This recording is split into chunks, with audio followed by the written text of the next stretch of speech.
Welcome to the Center for Health and Wellbeing. My name is Jackie Carlin. I'm the Director of Community Education here, and we're so excited to have you as Food is Medicine.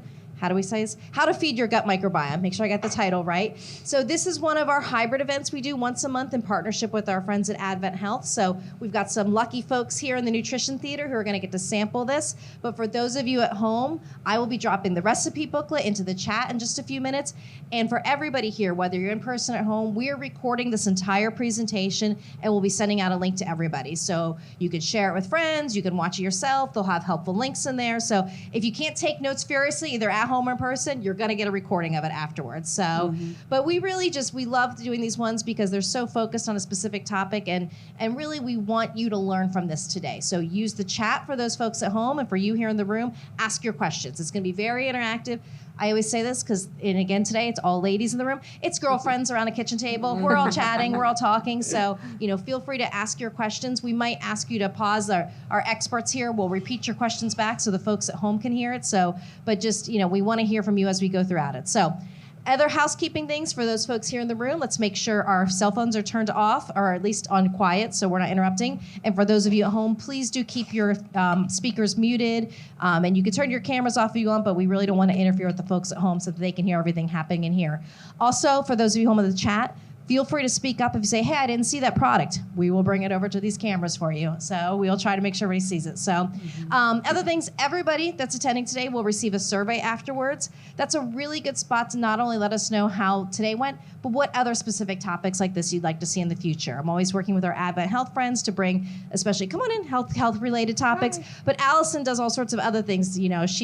What else do we have coming up? You mostly Food is Medicine the next couple months. So we're going to have Cooking for Cancer next month with Dr. Sagal. We're going to have Cooking for Whole Health with Dr. Ariana Becker in May, who's here in this building. And then Cooking for Bone Health in June. Yeah. So we've got lots of really good. Earth Day. Oh, and Earth Day. Yeah. Allison will be here on, good plug, thank you, co-host here. April 27th, Ward and Wellbeing Day. It's our annual block party that we put on with the City of Winter Park. We've got a friend from City of Winter Park here. So feel free to come. Allison's going to be doing some cooking demos here in the kitchen for a plant-based picnic, which will be really fun. But there will be microgreen stations. There'll be art stations. There will be all sorts of things I'm forgetting off the top of my head right now. Mocktails, green Earth Day mocktails, and all sorts of vendors. So it's going to be a really fun day. And running. For those of you who want to come run, do the Track Shack 5K Run for the Trees. So it's a really wonderful event. So that's Saturday, April 27th. And free trees, yes, from the City of Winter Park. Free trees, so come on out. Love the earth with us. So you guys have heard enough from me. I just want to introduce our experts real quick. First, we've got really a rock star in the research world. This is Dr. Karen Corbin with us. She's an investigator at the AdventHealth Translational Research Institute of Metabolism and Diabetes. Her program research focuses on how do I say it? Enterohepatic. So I knew I was going to get it wrong. I meant to practice liver. How the liver and the gut talk. And I'm going to let her explain her areas of expertise better than I could. But she came to Advent after 3 years at UNC Chapel Hill, and she also got her doctorate at the University of South Florida Medical College, and she became a registered dietitian after completing dietetic internship at the James Haley Veterans Hospital in Tampa. So she comes with all sorts of really impressive credentials. And I will be sharing a link in the chat as well, and she's going to talk about it too, about their wonderful program, BeTheBreakthrough.com, which is a really exciting way you all can help the future of medicine.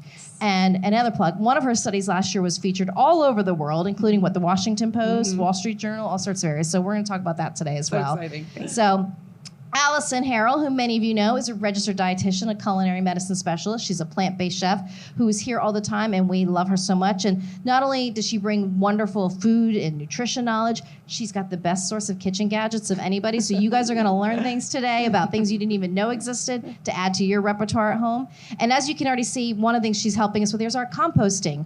We partner with O-Town Compost to compost here at the Center for Health and Wellbeing. So if you want any more information about that, let me know. But what we're really doing is committed to eliminating as much food waste as possible. So we now divert thousands of pounds of food waste every month by using a composting bin. So it's a really great program if anyone wants to learn more about it. So without any further ado, I'm going to let you tell us what we're going to get started with today, and then you guys can get started. Perfect. Great. Thank you very much. And Jackie's going to put in the chat a link for an opt-in if you want any of the resources I talk about during this presentation, my kitchen gadgets. I have some plant-based recipes I can share, and you'll be added to my Tasty Tuesday email series.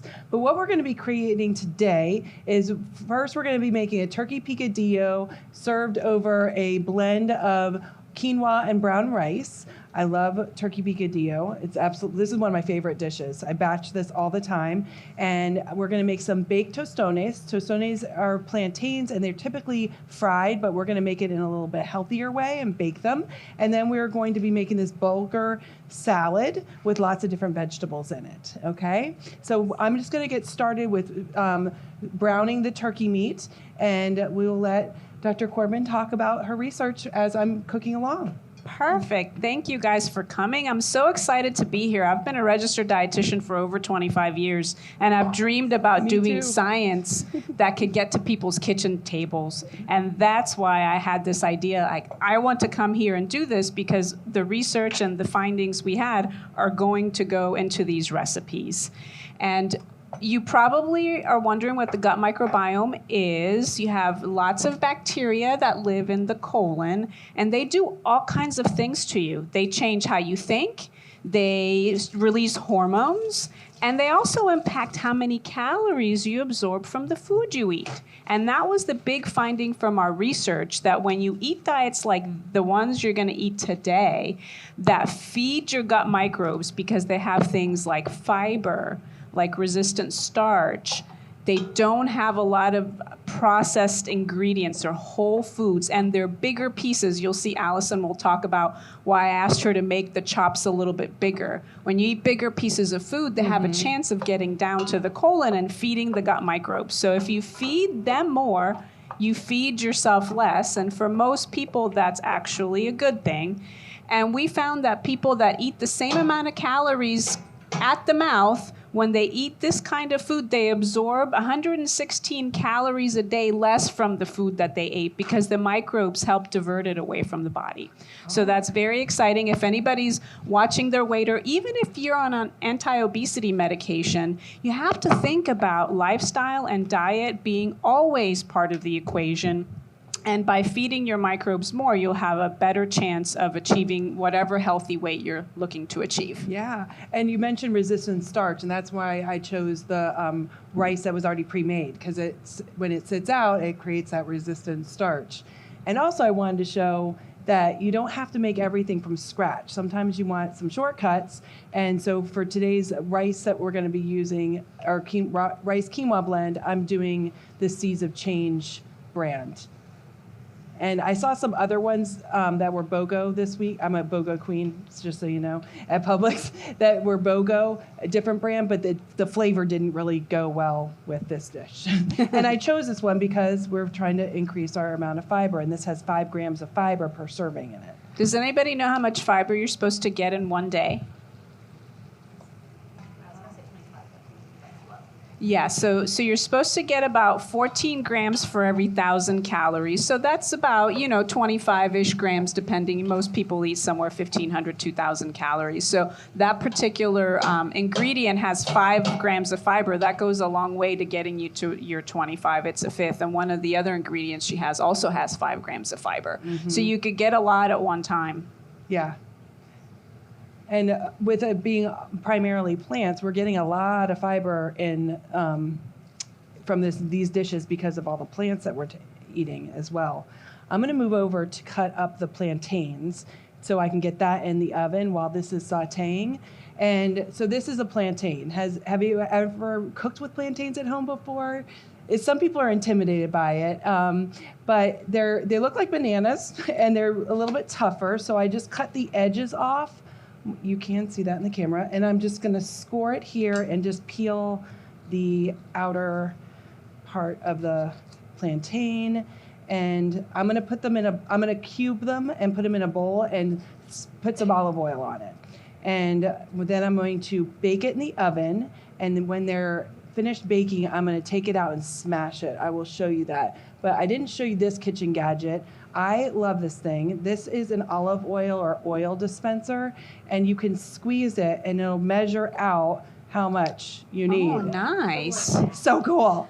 So you're not getting all your utensils dirty, you're not wasting, and it just is fancy. So that's my one of my favorite newest kitchen gadgets that I've just gotten. So I'm just going to score the... Pardon? I'm going to send you a link to my Amazon store because I put all my favorite Amazon or kitchen gadgets in there, so you can see what I'm talking about, shop around, and decide what you want. So while she's chopping, you can get plantains that are yellow or you can get plantains that are green. And to get more resistant starch, which is our goal today, they need to be green. And other foods that have resistant starch are things like beans, so we're having some garbanzos today, and some of the grains. And resistant starch is kind of it's a different type of fiber-containing food, and as Allison was mentioning about the cooling of the food, some foods like potatoes, when they're warm, they don't have a resistant starch. When they cool, this capsule forms around the starch molecule, and what it does is it prevents it from being digested by us. We don't have the capability to digest resistant starch, but guess who likes the resistant starch? The gut microbes. They love that stuff. It helps them to grow and to be healthy and to secrete healthy molecules. So that's why, we have a little bit of a Latin flair in today's meal, which is great because I'm from Puerto Rico. So it's just nice to have a little Latin flair today. And it just turns out that, my mama was right. Beans are good for you. Plantains are good for you. And these are things that you can add to your diet. I'm just going to spread these out. And we're going to put a little bit of salt on them and put them in the oven to bake. How much oil did you use? I used 2 tablespoons. 2 tablespoons. And typically with plantains, they're going to put them in a big fry bin and just load it up. So I just put 2 tablespoons. Sometimes at home I just spray it with the olive oil spray. I tried it with putting more olive oil on it, and it actually crisped it up much nicer. So I wanted to do it this way for you guys today. Yes, at home when we do this in Puerto Rico, you fry them twice. So. Oh, really? Yes. Oh my gosh. So that part's not so good, but the plantain is great. So how do you do it? So you fry it, you take it out, and then you put it back in? Yeah, you fry it. Okay, so Allison, you know me, right? You know I don't cook. My husband does that. Yes. Thank goodness. But I believe, and my titi might be listening, so she's going to be like, I showed you how to do this.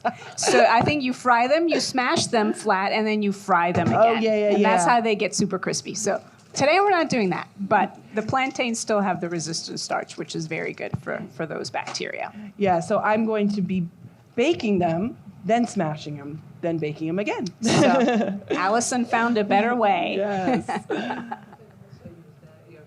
Oh, the air fryer. Yes. So that's a really good comment. That's a great idea. I haven't even tried that. Okay, Boom. you know your stuff when it comes to plantains. All right. How many people were in your study that you just did? So, and I think... or tell about what they had to do. Okay. Was there a question from the internet? I was actually going to ask a question from home. A couple people have asked they don't like to use oil. Could you use vegetable broth to do that, or is there any alternative other than oils? I don't think the vegetable broth would brown it as well. So olive oil, avocado oil, they have a lot of omega-3 fatty acids in it, and you can cook it at a higher temperature.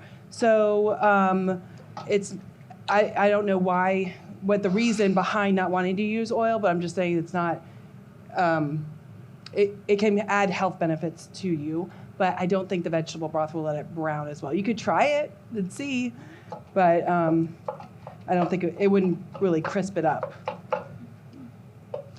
Okay, so you asked about our study. Yeah. So what we did was it was a small study, only 17 people actually, and we fed them 2 diets. We fed them one, which is called the Western diet, which is kind of like your typical, lots of processed foods, lots of sugar, unfortunately what most people, probably not you guys, eat on a regular basis. And then we also fed them this microbiome enhancer diet that we developed right here at AdventHealth with our dietitians and myself included. And our goal with timer this for 15 microbiome minutes. enhancer diet was to feed the microbes as much as we could. So these two diets were essentially opposite. And what was really cool about our study, I don't know if you knew that we have this Translational Research Institute where we study metabolism really in depth with world-class scientists and tools. And so the participants got food to eat at home. But then they also lived with us for 11 days and they ate the food in our center. So we knew for 100% sure that the diets were being consumed. And every participant got both diets. And that was the key because all of you guys are different. Your microbes are different. The way you respond to a diet is different. That's why there's not one diet that's perfect for everybody. So everybody got both diets in random order. Why did we do random order? Because if you feed one diet first and another diet second, maybe it's the order that you're doing the experiment that impacts the results. So with those two diets, we were able to see that with these kinds of foods, the microbes grew. They made molecules like GLP-1, which you've probably heard about from these anti-obesity medicines. And they also help divert calories away from the person, which for most people, that's a good thing. You can eat a little more and enjoy your food a little more and have a little better outcome with your weight.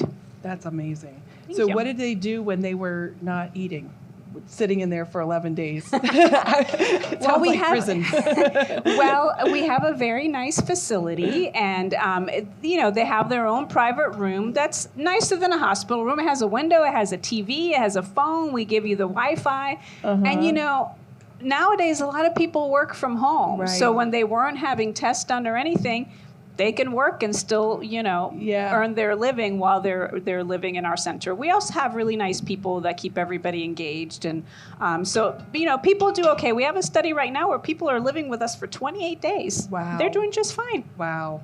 Now, were the people allowed to exercise or do anything like that during the study in the 11 days? So that's a really great question. So in order for us to test two diets and make sure that we weren't over or under feeding with either diet, we had to be very careful about the amount of activity people did. So we kept them fairly sedentary, particularly when we were doing our measurements. They were in this little room called the whole room calorimeter, where we can measure how many calories you burn every single minute for 24 hours. Wow. And we can also measure whether you're burning fat, carbohydrate, or protein, which is really important, right? When you eat food, your body should say, oh, that's carbohydrate. I need to burn carbohydrate. But some people, they eat carbohydrate and their body's like, I don't know how to burn these, so I'm going to burn other things. So we can measure all that with such precision. And when they were in those rooms, we had actually everything scripted. When you wake up, when you can have desk time, etc. So we could keep apples to apples, compare very carefully what's happening within that person and between people too. Very cool. All right, I'm adding now my vegetables. And typically at home, I was chopping these up a little bit smaller, but you were mentioned with your study, we don't want them to be chopped up smaller. Why is that? Bigger particles of food have less area for the digestive enzymes to reach them. So that means that little bits of food might actually make it all the way down to the gut microbes, and they like to eat those little chunks too. So an apple instead of apple juice is a great example of the whole food that has a chance of feeding the microbes versus something that's got literally no particle because it's a liquid. So chewing your food up to like puree consistency is not the best. Well, I don't know. We haven't tested that, and I don't want anybody to choke. So chew how you normally do, but start with bigger particles. Yeah. Bigger size when you can. Yeah.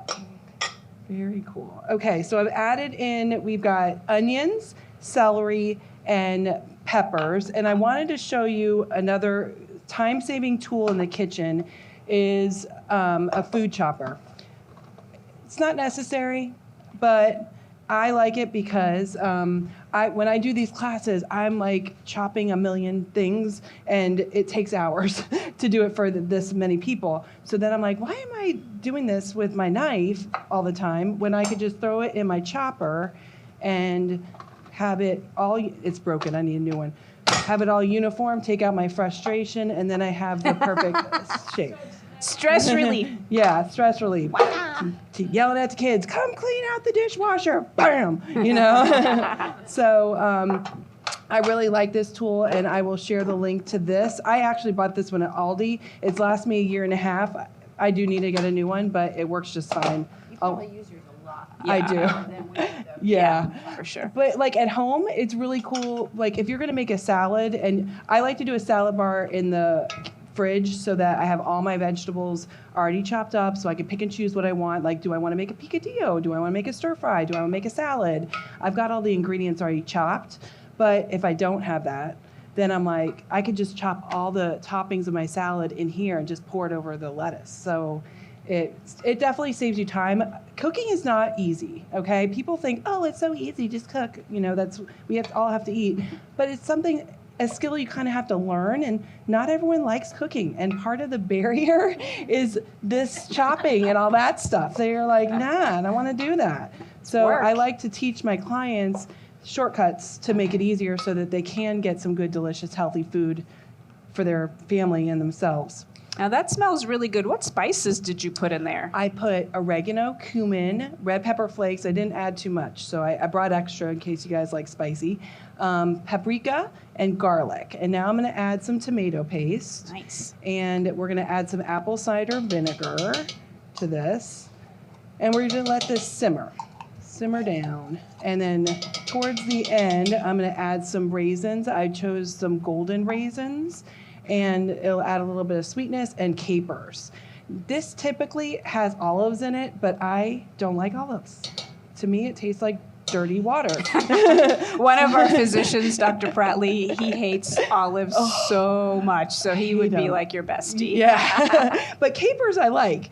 So I substituted it for capers. And that's another thing. When you're cooking, as long as it's not baking, if there's an ingredient you don't like, swap it out. It doesn't mean you can't do that recipe. You just change it up.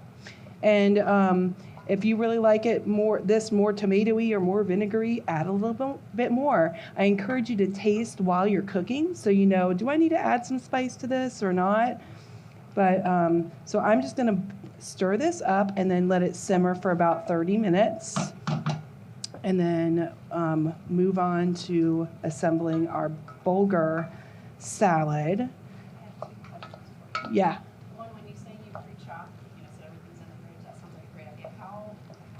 How many days? Probably it lasts about 3 days, I would say. But this is all about gut microbiome. Our gut bugs like the fiber. They like the vegetables. They like the variety. So having it already ready in a clear container, so when you open up the fridge, you and your family can see it. It's like, I'm not going to eat a pepper if I'm seeing it like this in the fridge. But if it's already sliced up and I'm hungry, it's dinner time, instead of grabbing my kids' snacks under the counter, I'm like, oh, I have a sliced up pepper. I will munch on that while I'm prepping dinner. So it's good for your gut. It's good for weight loss. And that's when it's daunting because it's already chopped. Right.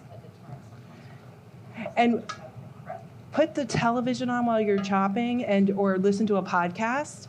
And, it doesn't make it so daunting, Or a little salsa music while you cook. Yeah. Or if you have a spouse that likes to cook like her husband, have them come and help and everything, or children. It's really good skill to teach your kids.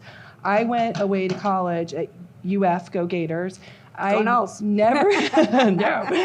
never really cooked before. So I was just kind of winging it. So it's really good to teach your children before they leave the nest some of those basic skills so that they're not flailing or just relying on fast food, because then they're going to be eating all the processed foods that are not going to support their guts. That's right. That leads to my second question. Is my daughter is now vegetarian, so if I wanted to make that, what would you Chickpeas, maybe? Okay. Yeah, I would do the chickpeas or any other bean. You're Puerto Rican, so you would probably know what would you do in a picadillo Puerto Rican dish? Probably black beans, maybe. Black beans? Yeah. And so the question was about, somebody's child being vegetarian, and this dish has turkey, and that's actually brings... Tempeh. Tempeh, Yeah. Yes. Tempeh, Tempeh yeah. would... learning more about that and how Yeah. I've tried it with tempeh before.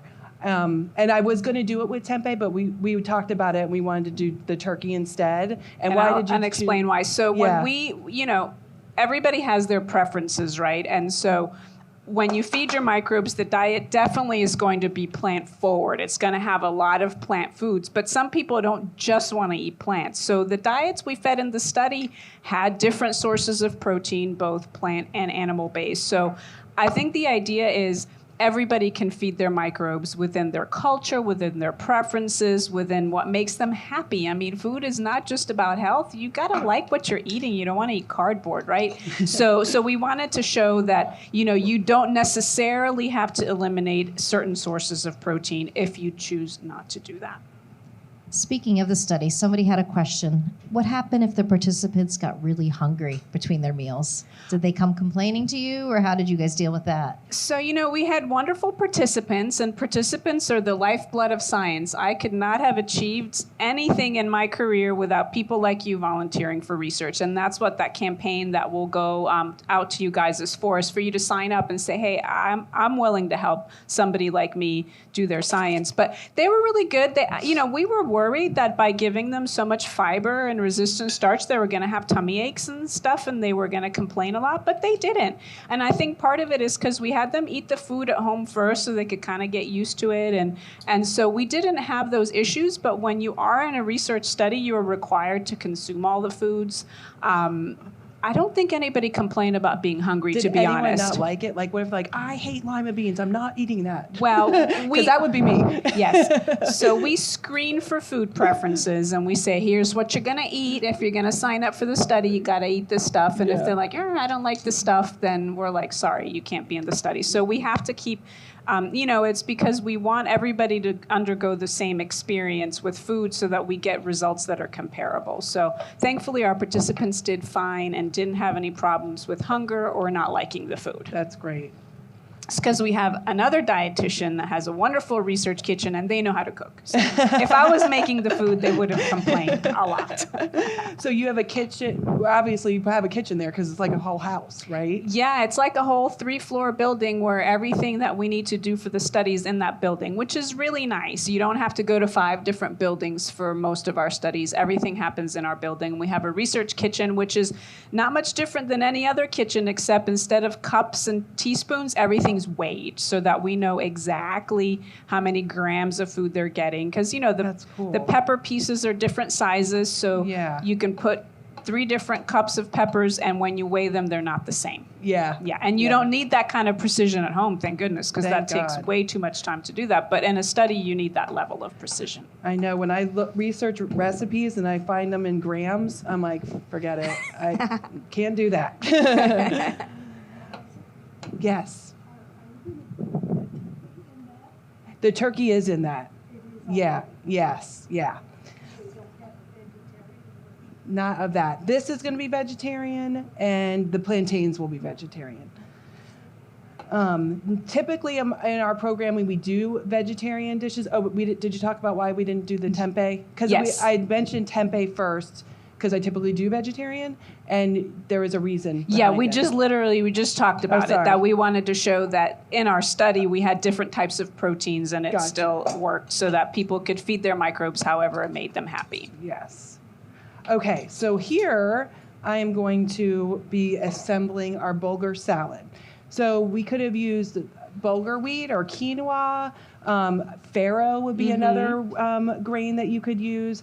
The bulgur wheat has 5 grams of fiber in it. And so I pre-made this at home, and this was made with some vegetable low-sodium broth. And this dish has a lot of chickpeas in it, so it has protein. So it'll be a complete meal. We'll give you a bigger portion. And so in this dish, I pre-made the bulgur wheat, and we are going to be adding in some roasted peppers. This is great for time saving in the kitchen. We've got some chickpeas or garbanzo beans that I've rinsed. They're low sodium. This is another kitchen gadget I like. It strains out the water without getting the beans everywhere. They don't have a garbage disposal here. Imagine that. So I was like, I need something that's not going to get all the beans all over the sink. So we've got our garbanzo beans, and I opened up an extra can of garbanzo beans. So we're going to load it up and have more garbanzos with this. And we also have our Italian parsley. Now, I already chopped up some of the Italian parsley. And like I said before, these recipes, as long as you're not baking, this is like a template. So do you like, more of one ingredient or the other? You could add a little more, add a little less. I like to store my my herbs in a jar, and I reuse my jars. Like you'll notice this is like a jar from something else. So I'll just store it in water, and then you can actually eat the stem. I would blend the whole stem if I'm pureeing it, but eating in this probably wouldn't taste or feel good. There's a lot of nutrients in the stem and a lot of flavor in the stem, but I also like this kitchen gadget, which is a herb scissors, so I can just chop up the leaves. Or I can use my knife, which I did at home, but I always like to show different fun gadgets. Oh, I think my husband needs one of those. Yeah, it will be a good present for an anniversary. There you go. So I need to check the plantains. Hold on Okay. 1 second. All right, that looks good. I'm going to take this out so I can smash them. And then Yes, re-put that's them another back way to in. get your aggression out. Yes. Smash the plantains. Yes. While she's doing that, Dr. Corbin, one of the questions was about any advice on nurturing sensitive gut but not losing too much weight. If weight loss isn't their goal, but they still want to nurture gut health. So that's a really fantastic question, and one that I cannot answer directly. One of the new questions we have is, do some people have a propensity to absorb more or less calories for some reason? For example, if you're a person with obesity, is part of the reason for obesity that your gut microbes love to send back the energy to you? It's quite possible that people who are at a healthy weight, the gut microbes probably know how to balance the energy in the right way. Maybe you don't lose as many calories as you would if maybe you needed to lose weight. And so I think we need to actually study this, and we have a grant in to compare people with and without obesity to understand this exactly. But I really think that unless you have, fiber or grains give you tummy aches or anything, I don't think that eating to feed your microbes is going to have a negative consequence. If you think about it, energy is the currency of life. Our bodies are designed to make sure we have enough energy to suit our needs, because without energy, you can't survive. You need energy for breathing and making new liver cells, et cetera. So there's an intuitiveness to it that I think is built into the system, but we haven't tested it in something like, say, an eating disorder. Maybe when somebody has an eating disorder and they need to really replenish, maybe this isn't the way to go. I don't know the answer to that, but I think for the vast majority of people, it's not going to have, you're not going to lose more weight than you need to, I don't believe. And it's so much fiber, it helps with other issues like prevention of diseases and things like that. So I think adding in more fiber is always a good thing. Yeah, I don't know of a downside, but we haven't tested that, whether there are some groups of people that would have, some sort of negative consequence. I can't think of one, but it's definitely something that maybe they could gradually feed their microbes more and see how they do versus, doing it all at once. And I think on that front, the next question was any foods specifically to help alleviate constipation. But it sounds like with all this fiber that you're recommending Drink here, water. Yes, and make sure you drink plenty of water. And if you typically don't get much fiber, which is true for the vast majority of Americans, gradual is a good thing. Slowly increase your fiber so your body can adapt to it. We didn't do that in our study. We just gave them the diets, and we didn't seem to have issues. How but much I think fiber did they have? So it was actually double the recommended amount, so 25 grams per 1,000 calories. So if they were getting 2,000 calories, they were getting 50 grams of fiber, plus the resistant starch on top of that. I know this sounds weird talking about potties during this, but that dietitians talk about that all the time. Were you monitoring that and recording all that in the study too? So we did not record bowel habits other than if somebody complained that they had an issue. And I just don't want to talk much more about that because people are eating. Yeah. But I'm more than happy to talk about it. Yeah, I'm just after curious. people eat. Yeah. But next study we are going to monitor a little bit more closely. Gotcha. When you do a study, you try to think of everything, and there's always something like, oh, I should have done that, but that's okay. A question specific to what Allison's doing right now. We have Caitlin in Canada watching. Hi, Who has Caitlin. not been able to find plantains up there. So is it sweet bananas? Is it, is there, what? No. Probably not. I mean, plantains are plantains. We're here in Plantains are Florida. We have them plantains, plentiful, yeah. but. Come to Florida on vacation. We've got plenty in our stores right now. And the plantains are to get resistant starch. So maybe this recipe is not accessible to you, but anything with beans, with some of these kind of ancient grains that have not just regular fiber, like soluble fiber, but they also have resistant starch, you would meet the same goal, even if you don't have access to the plantains. And someone suggested, Davida suggested a yellow sweet potato as a sub for a plantain to try this recipe on. But Oh, that's an interesting. Yeah, that'd be good. I like smashed potatoes with cheese on it. That's always yummy to me. So I wanted to just explain what I just did. It's very easy. You just take a glass and smash down the plantains after they've been baked. I sprayed a little bit of olive oil spray and added a little bit of salt to it. I'm going to put it back in the oven. Those look good. I have a home of picky eaters. It's really annoying. But my youngest has gotten more adventurous, and Nice. this is one of his favorites. Oh, nice. So Good for I him. was shocked that he even tried it, and now whenever he sees the plantains on the counter, he gets all excited. So Nice. it's, if you have picky eaters in the house, constantly exposing them to new things. And in the last week, my son tried a hamburger for the first time. He's 15. I'm like, where, what? And he tried cobia fish for the first time. And I don't like fish. I'm a native Floridian, and I'm weird. I don't like fish. But he loved it. So I was like, you go. Maybe we're getting out of the picky phase. Awesome. Allison, we're going to go backwards for a second, but I saw you using a can of chickpeas, and somebody asked about your thoughts on canned chickpeas versus dried, because there's been some concerns about. The BPA. Yeah. I try to use cans without BPA in it. They do have cartons. They're more expensive. I could do the chickpeas dry. Timing. Yeah. It's like 6 hours of soaking. So my goal is to get food on the table, and I don't have all the extra time to do all the that. So you kind of have to pick and choose where you're going to put your focus. If I had all the time in the world and I wanted to be more, explore that, I would do it. But also I'm trying to teach people to change their habits, just tweak them a little bit and incorporate more plant-based proteins, more vegetables. And if I'm like, okay, now you got to soak this and I'll see you tomorrow because now can't cook it till tomorrow, that's going to be a barrier to getting food that's going to be good for their bodies. So I do organic, I do BPA-free cans, and so that's my take. But I have used beans, like if I'm making like a falafel, but you have to soak them the night before, so that's the issue.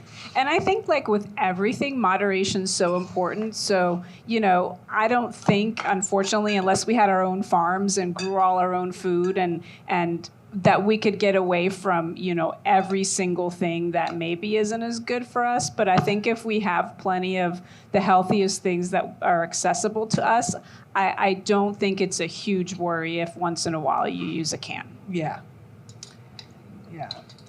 And okay, so I use this bench scraper to get to scrape my vegetables off my cutting board. You don't want to use your knife because it makes the blade dull. Oh. When you have a dull blade, then you have more risk of injury, okay? And when you're cutting, you want to hold the knife at the base and pinch it because now you're in control of the knife. And if you just had your finger on there, the knife has control of you and more risk of hurting yourself. So if you pinch it, you can cut more in control. So then here, and then I go like that, boom. There you go. Beautiful. And then I'm going to add some scallions or green onions to this dish. I like to store them in my old spaghetti jar. But this is really cool. You can cut your scallion and leave the end and put it back in the water, and within a few days, you will see it sprouting out. So you can probably grow it 2 or 3 times or put it in dirt. and you'll just have a plant. I kill everything that I put in the dirt. I have a hydroponic tower garden at home. So I choose to do this, but that can help save you money at the grocery store because groceries are expensive these days. And I could do this, but this is going to make the cuts kind of small. And since we're trying to have bigger that's okay. cuts. You got a lot of big stuff. Go ahead. All right, I got permission. So this calls for like a half a cup.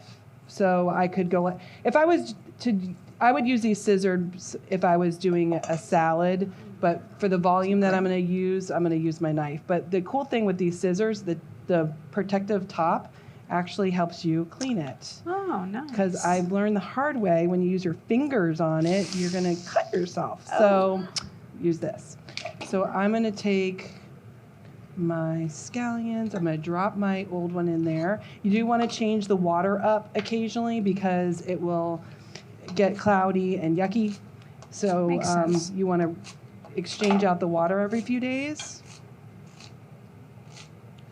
So here I am.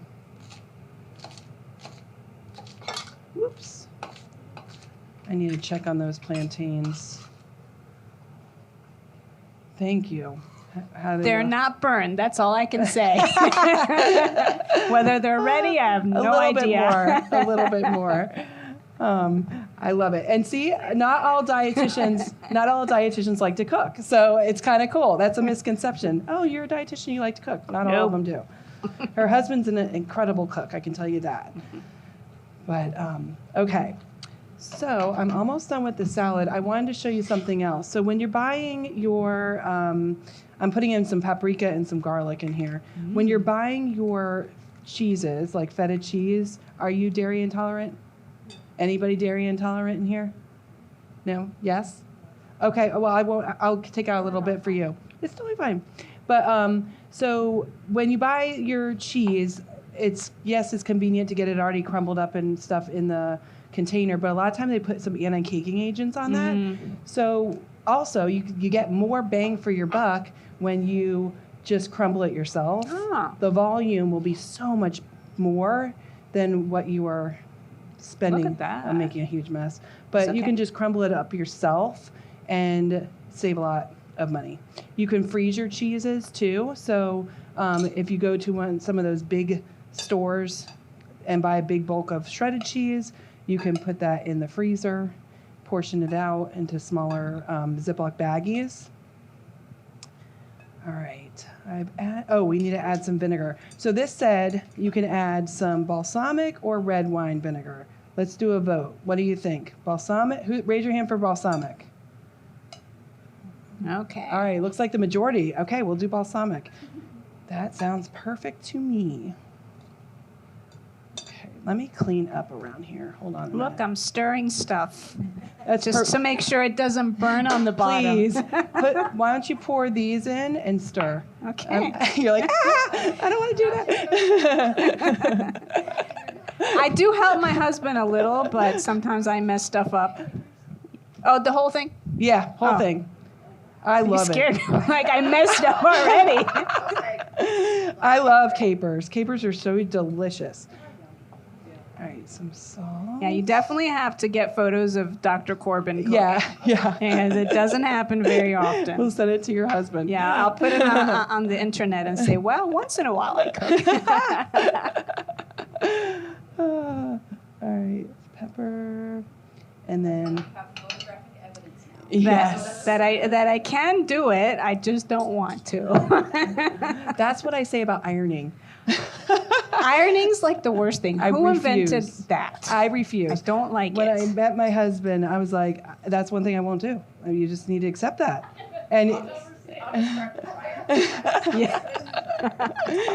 and we were going to a wedding. I didn't even own an iron, and he was at my house. It was before we got married, and we had to go to Walmart and buy an iron.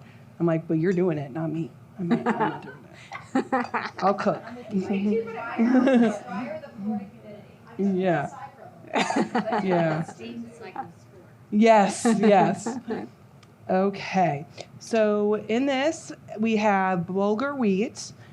How many of you had bulgur wheat before? I think this I is the have. first time I have.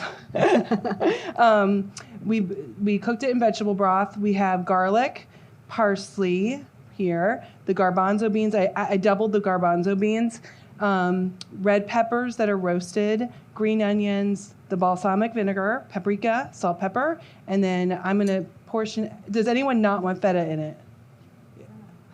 No, do it. No, I'll put. Well, I don't want you sick. I don't want to be blamed. There you go. All right, so I love cheese. I'm going to add some cheese into this and mix it all up.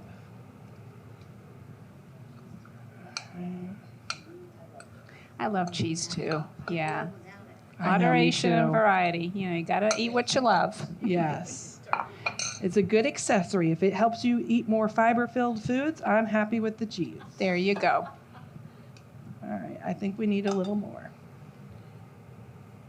And that's actually a really good point because the microbes like the fiber. They like protein too, but if you eat a really, really high protein diet and not a lot of fiber, it doesn't have the same health benefits as when you get a balance of both. So this gives you, both of these dishes give you that balance. Yeah. All right. Let's see.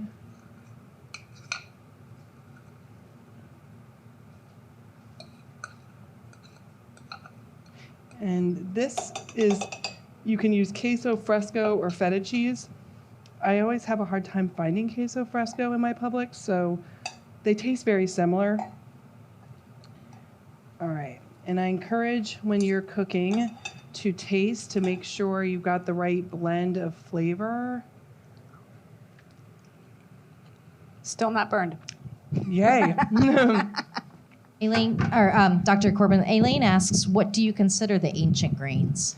So those are things like quinoa and farro, probably the stuff that you like never buy. Mm-hmm. Those are usually kind of considered your ancient grains. So I love farro. Diversify your grains. Farro is delicious. I had at Panera, years ago, they had this salad that was with a mango chutney, and I found out it was farro on it. So then I was on a quest to find it, and it was so hard to find. But now you're starting to see more of these specialty grains in the grocery store, which is great.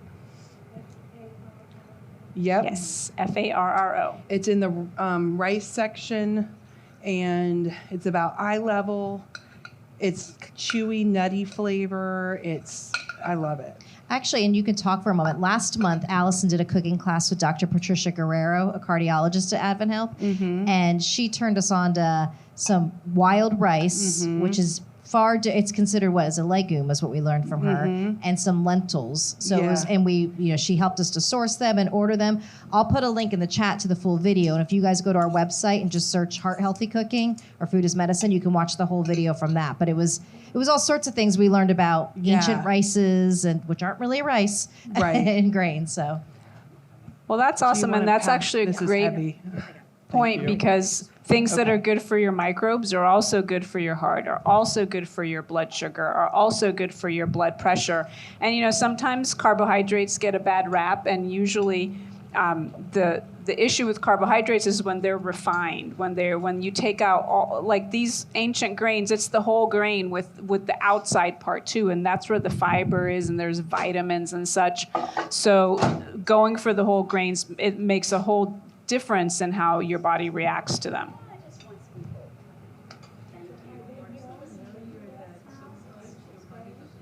Are they grown in the U.S.? I don't know. I haven't looked at the label to see. I would hope.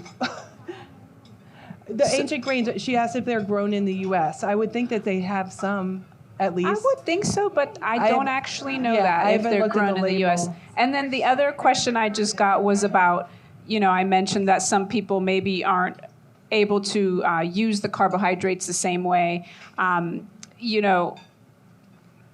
You'd have to know that because your blood sugar can't get under control and things like that, so you would need some medical intervention. But I think, balancing your diets so that you get different proportions of things can help. And I think, the whole grains are going to have a much more beneficial effect than something refined. So I think, tweaking your diet so that you feel good, you get the blood numbers that you're looking for, that's the key. You're welcome. That looks good, guys. Perfect. Yay.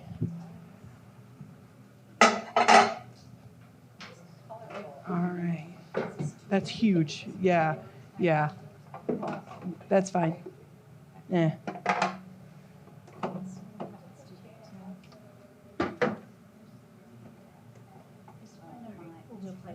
That's all right. No, I'll do. Oh, yeah. I think they publish the recipes online, so I don't think it's a problem to have that. Heavy.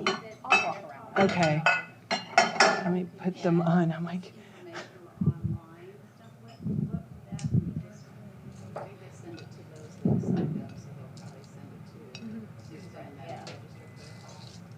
Yeah, what's so the question? The question was about the links with the tools and the information. That'll go to everybody who registered for the class, either online or live. Not my email. You have to opt in, and that's what this paper's for, or the opt-in in the chat box.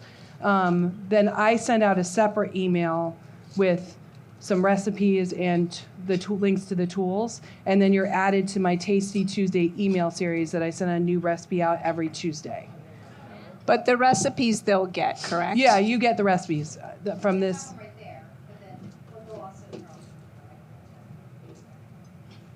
We will send everybody one link that in it will have this video. It will have the recipes. We'll put a link to Allison's opt-in as well. And we'll put a link to Be the Breakthrough as well. Great. So everything will be embedded in one page. Perfect. But the fastest way is for those in the room, sign up on the sheet there for Allison's. For those at home, I've been putting her link in the chat, so you can use that to sign up for it.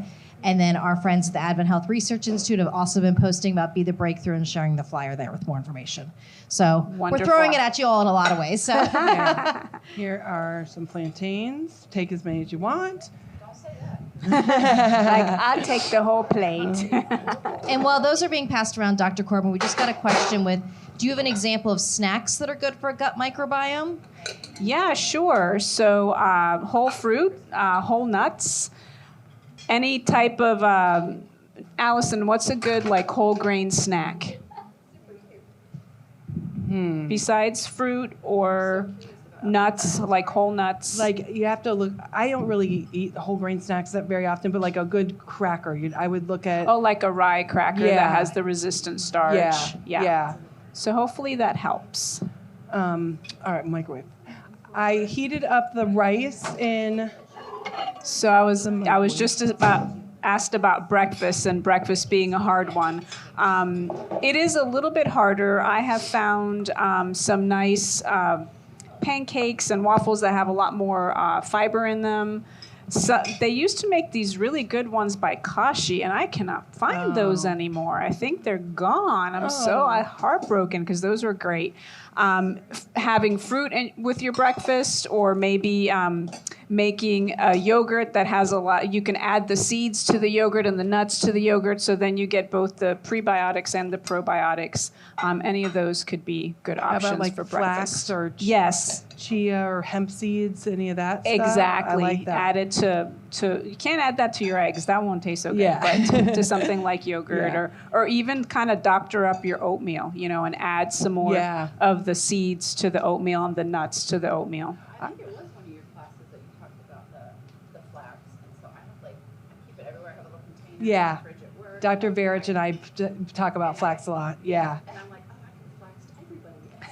So Yeah. I'm just when I'm making something, I'm like, Yeah. Be careful though. You don't want to if someone's not used to fiber and they have too much. I've had that happen to me. I got a granola from Chamberlain's back in the day, 15 years ago. I'm like, this is delicious. I was eating it from our secretary. The worst stomach ache I've ever had. And it happened to be my anniversary dinner at a fancy dinner. I was in the bathroom the whole time. I just was like, I can't eat. I'm so bloated, So go slow. But I did do that trick with my son. So I hope he doesn't watch this. I was making him, he loves when I make him pancakes, not pancakes, waffles, but I got to do it in the waffle maker. And I'm like, okay, I'll do it. Be a mom. And but I was like, oh, I could put this golden flax meal in it. He won't even know. And so I started doing that just to get him, the picky eater, more Fiber. Nice. Yeah. And when you buy flax, you want to make sure you grind the seed. If it's not already ground, keep it in the refrigerator so it stays fresh longer. But if you ingest it whole, you're just gonna get it. It's gonna come out the other end. Yeah, the same way it came in. Because I told her about the classes. Yeah. And the flaxseed, and I made her those nut butter cookies. Uh-huh. She's like, oh my gosh, these are so good. She's up in North Carolina. So the next time we went to visit, she goes, oh, girl, look, we've been putting the flaxseed in our stuff. But it's the whole. Yeah, So yeah. I told her, Grind it up. You can do it in a food processor. I made the mistake of buying the whole seeds and opened it before I realized. I was so mad. And so I've used up all my grounds. So now I'm like, I just need to grind that up and put it back in the bag and use it up. But you can still use it. Don't throw it away. All right. Are you guys ready for the next round? All right. We're going to pass around the rice first. And then we're going to... This pot is really... Let me do a separate... Yeah. Let's make it over here and pass it out. Because this is way too hot and heavy. Yeah. So you can put them in bowls. Perfect. There we go. Okay, so for the picadillo at home, I will make this with either rice. I will do cauliflower rice. I've put it in a potato. This is a really awesome dish to be able to freeze. I love batch cooking to save me time when I don't feel like cooking.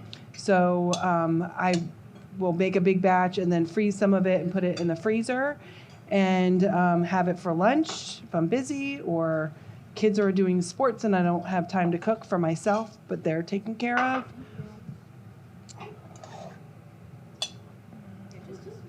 Do you want me to plate the rice and you plate that and Sure. have like a little assembly line? That sounds perfect. Look, I'm the little helper again.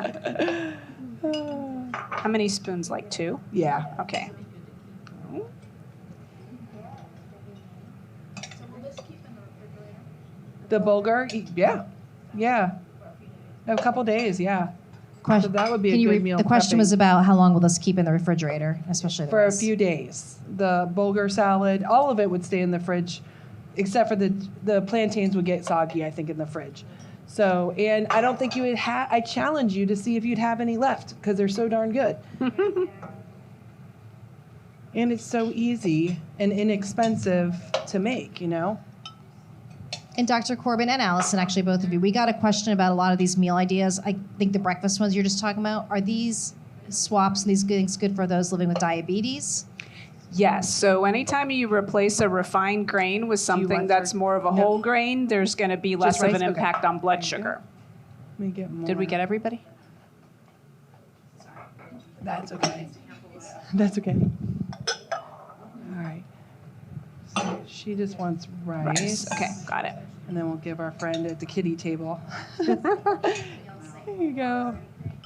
There you go.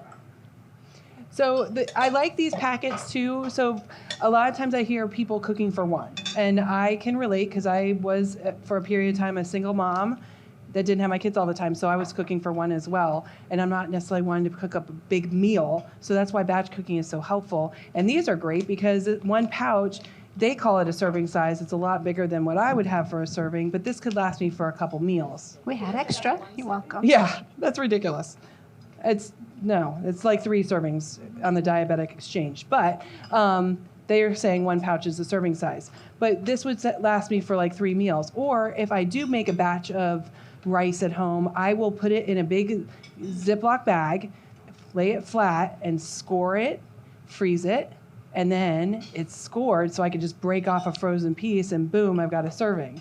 So that saves me a lot of time and money by using my freezer. Your freezer is your friend. So. Awesome. You guys have happy microbes today. Yes. Mm-hmm. Yep. She asked if you could do that with any rice. Yes, you could do it with farro, with quinoa, really any rice. You could do that. Mm-hmm.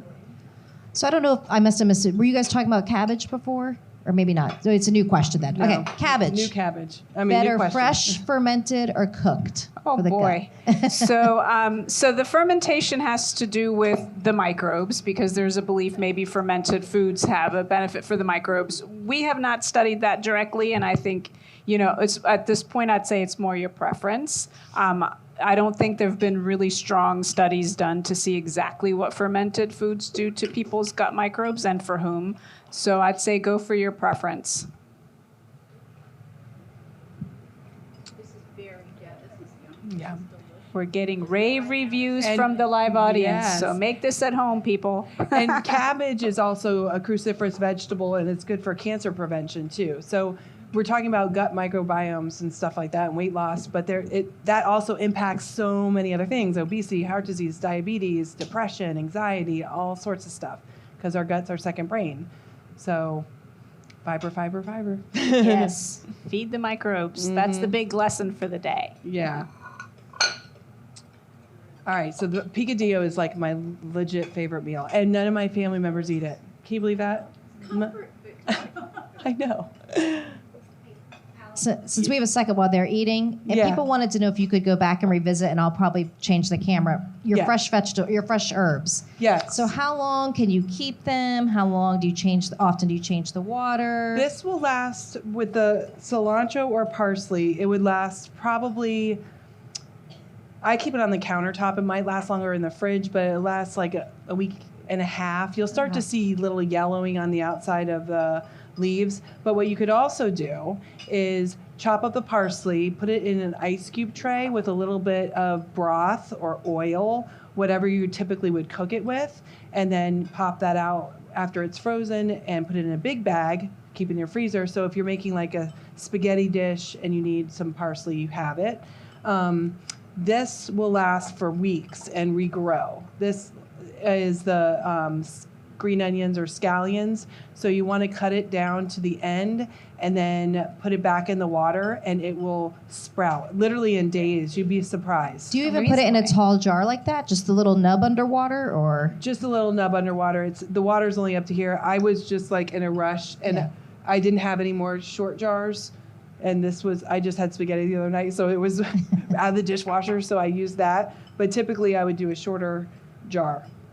I typically use my like water cups, but this was more stable.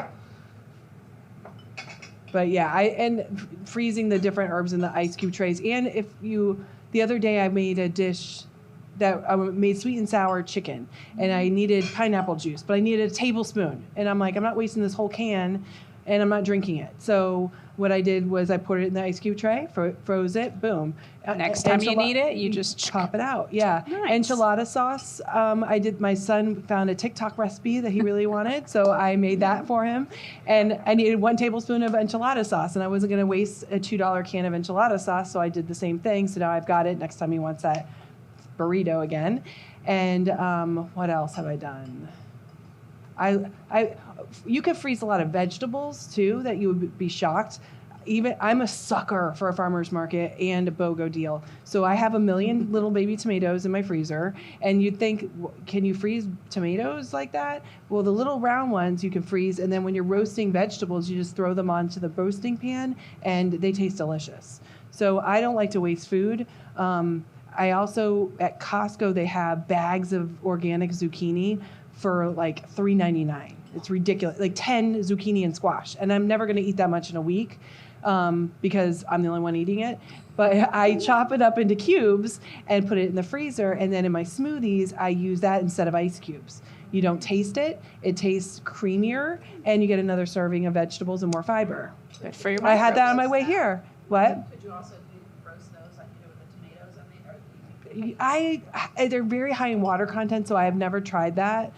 Even roasting them when they're not frozen, it's hard for me to get them to crisp up really good. So I'd have to experiment with that. But I've also done the frozen cauliflower florets and rice in my smoothies the same way. You can't even taste it. Sneak them in there. Yeah, you cannot even taste it. And then I made for one of these classes a cornbread it had zucchini and blueberries in it. It was very delicious, but you could see the green from the zucchini. and I didn't want to peel it because there's a lot of nutrition in the peel. So someone in the class was like, you should have just used yellow squash. I'm like, brilliant. It's a cornbread. So next time I do that at home with my picky eaters, I'm going to use the yellow squash. Sneak it in there. Yeah. So Love anyway, I'm the type of dietitian that is not saying, you can't have this, you can't have that. I'm saying, what can you add to your plate that's going to improve your health and make you feel good? And we only have one body to live in for the rest of our lives, so we need to really take care of it. And the way to do that is by keeping track of our stress levels, movement, and feeding ourselves the best way possible. So Absolutely. What can I add to this dish to improve the nutritional quality is what I always think of. And then it doesn't feel like, I never want to feel like I'm on a diet, you know? Restriction is so exhausting. So what can I add to improve the benefit? And that's go ahead. Power when it comes to sweets and breads, like the carbs are my total weakness. Like, Yeah. so that's what I've learned from these is like, okay, well, I know I'm still gonna have ice cream or brownies. Like, I know I'm still gonna do it. But if I increase this stuff on my other meals, then at least, Yeah. you know, at least I don't feel so good. Right, right. I think if you, I'm a sweet bowl. So when you crank it less. I think if the more you take away the refined sugars, you'll crave it less. It does take some time. And I like to make some desserts with natural, less processed, like dates or, things like that. Or a lot of yours come from maple syrup, which I was like, you know, initially you would think, oh, that's bad because it's syrup. Right, but But it's, like those nut go- butter cookies call for the maple syrup, Mhm. and overall those are pretty healthy. mm-hmm, And they satisfy my cookie dessert. craving. Yeah, So it's like, okay, if I eat 2 different yeah. of those yeah, versus a sleeve of Oreos. yeah, exactly. Yeah, And I was going to add to what Allison was saying about adding rather than restricting, and it's the same thing with the gut microbes. So whatever you normally eat, look at your plate and say, am I feeding my microbes? And make a swap or add something that's going to give you that value add for the microbes. I think when your mindset is, what can I add? What can I improve? Rather than I can't, you'll have a lot more success with eating healthy. yeah, definitely. And even just looking at the label, like when I have started doing Instacart when grocery shopping for these classes because it does take a long time to do a grocery shop for it. But I actually had to go back to the store and buy different rice because I, first of all, wanted to have a gluten-free version just in case. And then I'm like looking at the label. So now that I'm in the grocery store, I had a chance to look at all the different varieties. And some of them had 1 gram of fiber. Some of them had 3. This one has 5. So then if you're more aware, the nutrition facts label is going to give you a lot of good information. And that's where you're going to see, does it have fiber? Is this going to help support my gut? And I would challenge you to go through a day and just write down what you're eating, just so you can kind of see, am I getting a lot of fruits and vegetables? Am I getting a lot of fiber sources? How much fiber am I actually getting? You might be really surprised. So, and if you're eating a lot of processed foods, convenience foods, they strip the fiber out of that. And if you see a word enriched on a label, that means they've yanked the good stuff out and then they've added a little bit of it back in. So enriched does not necessarily mean good. So, yeah. So now do you find following the more high fiber resistant starch diet is a good preventative for like colon cancers and such? Yeah, high fiber diets have been Yeah. shown to be very good for reducing risk of colon cancer. Yeah, keeping things moving. And also, now that we know that those bacteria are there, when they're hungry, they make molecules or chemicals that are not good for you.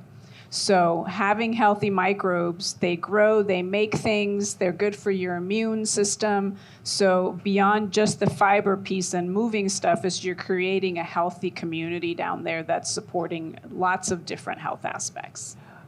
Have you guys done any research on probiotics, like oral probiotics? I know a lot of the stuff you buy in the grocery store and the yogurts and things are dead before they get to your mouth sometimes. And what is your take on probiotics?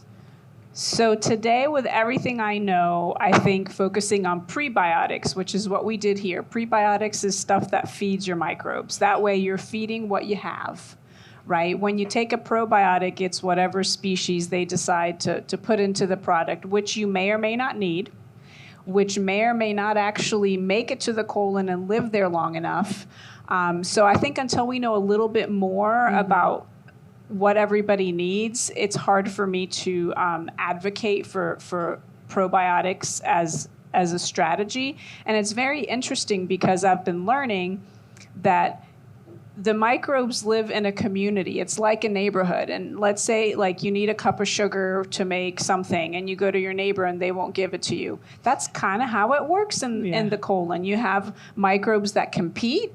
You have microbes that help each other. So this microbe eats the resistant starch and makes a molecule that the next microbe needs. So until we understand the community, how are we going to know what to put in there? Maybe we put in the guy that doesn't share the sugar and mess up the whole community. So, I would say definitely whatever your doctor is recommending is what you should be doing. But I think we need to learn a lot more before we know exactly what to give to whom and how much and for how long. Yeah. Prebiotics is this that we did right here. And that's great because it's food and it's got all the other, we didn't even talk about vitamins and all the other great things that are in all these microbiome friendly foods. I have another random question. Yeah. Like breads. When you buy the ones that are in the store, they last forever. But like if I buy know. the Publix bakery bread, it's like after 3 days, I'm like, if we want to eat the rest of it, we got to put it in the fridge. Is that just because there aren't as many preservatives in? Yeah. So it is still better, even though they may have some. It's better Yeah. than the shelf life long. Yeah. Because, yeah. Yeah, the question was about breads and, you buy the fresh bakery stuff and it doesn't last as long. And that's generally because the fresher breads don't have as many of the emulsifiers and other preservatives. There are some shelf-stable brands, and I can't think of them at the moment, that don't have the high fructose corn syrup, don't have the emulsifiers, and have a lot of whole grains. So there are some options.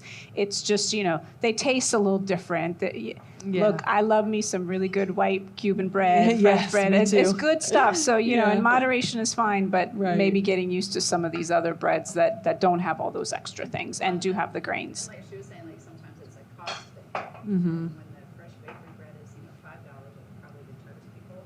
Absolutely. I told myself to. But what's the cost? Yes. Is the cost going to be my health later or the grocery bill? I think the medications cost a lot more later if we're feeding ourselves with poor quality food. Well, that's something else I've learned from the classes I've taken. Yeah. Sometimes it costs a little more, Right. but it's worth it in the long run. And you feel better. It's not just like saving money later because of disease prevention. You're actually enjoying your life. You have more energy. You feel good. You look good. You just are more vibrant. So food is medicine. And that's why we teach these classes.